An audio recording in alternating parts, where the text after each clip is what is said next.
राष्ट्रपति शासन है, इनके लिए दो आर्टिकल हैं। एक तो आर्टिकल 356 और आर्टिकल, जब हम 356 की बात करते हैं तो एक टर्म आता है, फिर से याद रखो, फेल्यूर ऑफ कॉन्स्टिट्यूशन मशीनरी। यानी जब 356 के अंतर्गत किसी भी राज्य में राष्ट्रपति शासन को लगाया जाता है तो उसमें जो आधार लिया जाता है, जिस ग्राउंड पे हम इस बात को सस्टेन कर पाते हैं, तो उसमें केवल एक ही आधार होता है कि उस राज्य का राज्यपाल राष्ट्रपति जी को अपने रिक्वेस्ट लेटर में ये कहता है कि अमुक राज्य का शासन संवैधानिक तंत्र के अनुरूप चलाए जाने में मुश्किलें आ रही हैं, अड़चने आ रही हैं, संभव नहीं, लिहाजा इस राज्य का आप अधिकार ले लीजिए।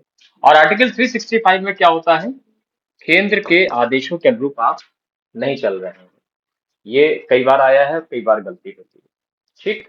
अब इसमें होता क्या है, ये दो स्थितियां ऐसी हैं, जब किसी भी राज्य में राष्ट्रपति शासन लगता है तो उसका मतलब ये है कि उस राज्य का विधान तंत्र फेल हो गया है। जब विधान तंत्र फेल हो गया है तो उस राज्य के विषय में, उस ड्यूरेशन में, जिस ड्यूरेशन में फेल है, विधायन कौन करेगा, कानून कौन बनाएगा, क्योंकि राज्य को लगातार नियमित करना है, रेगुलेट करना है, चलाना है।